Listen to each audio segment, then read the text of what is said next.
O Morning Show começa falando sobre o recurso do ex-presidente Jair Bolsonaro contra a inelegibilidade até 2030.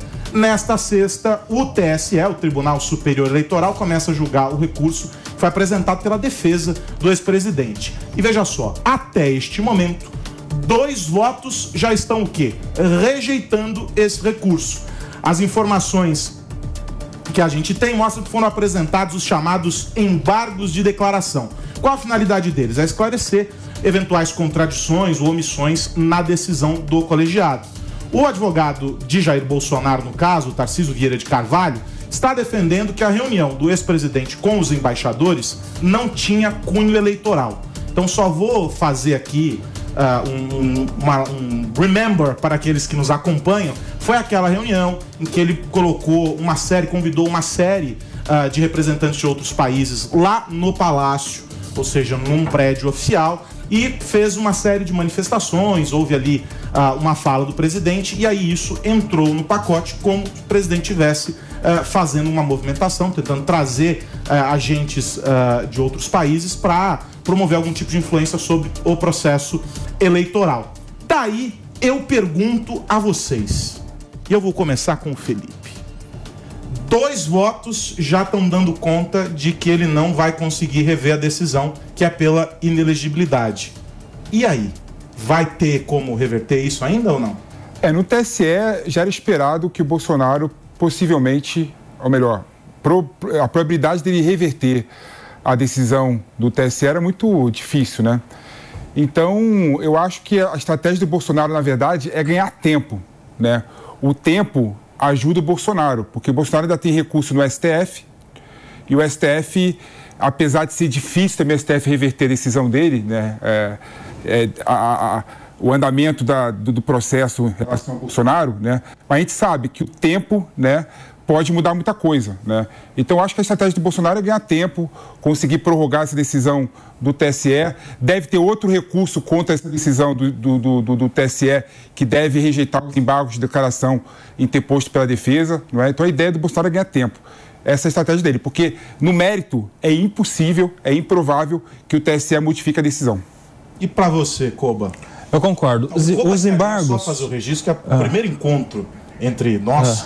em que não estamos fardados. Verdade, verdade. Que é sempre no Jornal da Manhã. A paisana. Estamos a paisana hoje. A paisana, mas, enfim, e eu prefiro, inclusive. É melhor, mais muito confortável. Mais confortável. Gravata, mas enfim. Pois é, sem gravata, vamos dizer, Carlos Aros, que esse recurso chamado de embargo de declaração, ele não tem o poder de reformar a decisão, de mudar o mérito da decisão. Está inelegível e os embargos de declaração servem tão somente para ajustar alguma omissão, algum ponto de contradição, obscuridade da decisão. Então, assim, é quase impossível que uma decisão seja alterada por meio desses embargos. Como o Felipe disse, tem talvez a ideia de protelar um pouco mais, dar tempo para que posteriormente haja um novo recurso, este sim, com alguma pequena chance de êxito, que é o recurso que vai ser feito ao Supremo Tribunal Federal. Mas assim, ainda assim, muito dificilmente haverá uma mudança de decisão no caso do TSE. O Bolsonaro provavelmente continuará inelegível. Agora vamos mudar a perspectiva, né? A gente faz a análise, a leitura sobre o aspecto jurídico, e aí ele tem todos esses instrumentos que estão, aliás, vale dizer, acessíveis a qualquer pessoa, qualquer cidadão. Todo mundo pode dispor da justiça dessa maneira, felizmente. E aí, recurso após recurso, você vai esgotando esse processo. Mas esse é um trâmite jurídico, é ganhar tempo para talvez adiar o inevitável. Ponto. Agora, e sob a perspectiva política, mano? Porque se é inevitável dentro da leitura jurídica, significa que ele fica fora do jogo, fora do game, para as próximas eleições. Exato. Mas ele não deixa de ser um ativo importante politicamente. E essa também, imagino, seja uma peça dentro desse xadrez aí que ele movimenta, né? Exatamente. E, assim, do ponto de vista dos processos, esse é só o primeiro, né? Porque ele responde a uma série de outros e pode vir a serem ainda mais complicados, especialmente dada a delação do Mauro Cid, que pode trazer elementos que até agora não estão na mesa de fato.